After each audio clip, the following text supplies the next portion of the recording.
Today is my last day dito sa Hungary.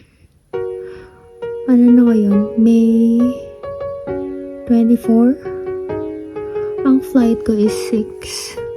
Papuntang Germany. Connecting flight siya. Then, after ng Germany to Hong Kong. Tapos Hong Kong to Manila. Ang flight ko is 6. Aalis ako dito ng 2:45. Nag-alarm ako ng 2. Di ako kumain. Kasi, yung kinain ko kanina, sinuka ko lang. Kaya ayoko nang kumain. Baka isuko ko lang. Ready na yung bag ko. Ito. Tapos, yung isa kong bag, ayun. Nasa almost 30 kilo yung malaki. Tapos yung isa, almost 8. Cross finger. Sana kahit economy light yung stated sa flight ko. Ano siya, pasok sa hindi ako mag-over baggage kasi mahirap na. Konti lang dala kong pera kasi nasa bank na. Tapos, ayan yung iiwanan ko. Yung setup iiwanan ko na yan kasi ayaw ko ng excess baggage. Yung parang tawag siya naman tapos yung mga ibang gamit iwanan ko na kasi di ko na kailangan yung madami ng ganyan sa Pinas. Wala pa yung kasama. Pagdating niya is 10:20. Yun lang. Gusto ko lang mag-video for the last time. Kasi almost 2 months ako dito. To be exact, dumating ako ng April 3 o May 24 na. Diba? Almost 3 months. Hindi pa ako naka-video. Ayun lang ang video ko. Ayun ang outfit ko. Ano siya hanggang dito? Ayoko nang tinataas kasi sumasot ang sikmura. Tapos yun lang. Bye Hungary. See you beauties. Ano lang dito?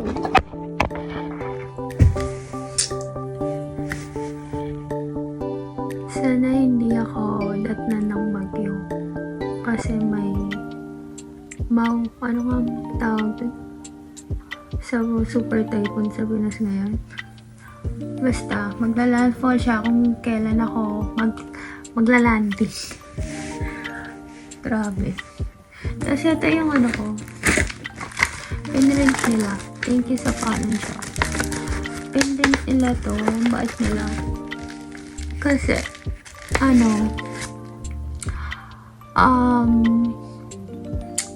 free yung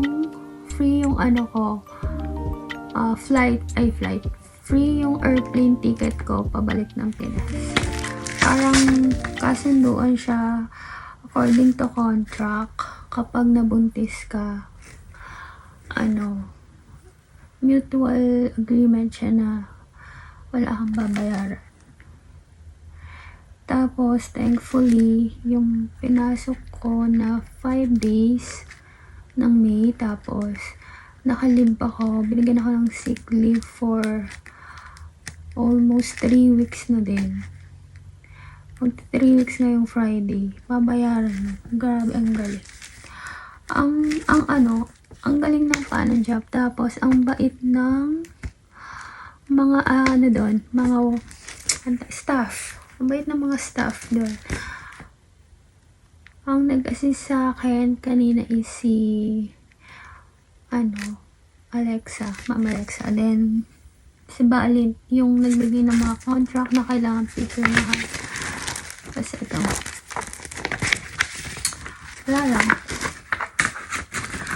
Kasi, gusto ko lang mag-video for the very last time na binigyan ako ng opportunity na maka-travel dito sa Europe for almost 2 months.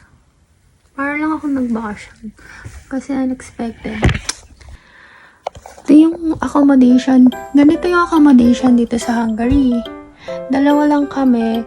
Pero itong room na to, good for 4. May ka-roommate kaming kabila. Sarili na lang kwarto. Dalawa din sila. Tapos isa yung CR, isa yung separate yung bathroom sa shower. Tama ba? Basta. Ayan, may kanya-kanya kaming cabinet na ganyan. May lock yan. Tapos, spacious siya. Kasi may mini ref kami dun. Tapos, may malaking ref pa kami na double door sa labas. May TV, may chair. Ganyan, may table. May heater. Ayun yung heater. Ganito yung heater nila sa Hungary, oh. Ganyan. Walang aircon kasi. Grabe. No need na. Ang lamig dito. During hot season, buksan mo lang yung bintana, papasok na yung hangin. Hindi ganon kainit. Kasi yung hangin is malamig. Kahit terik yung araw.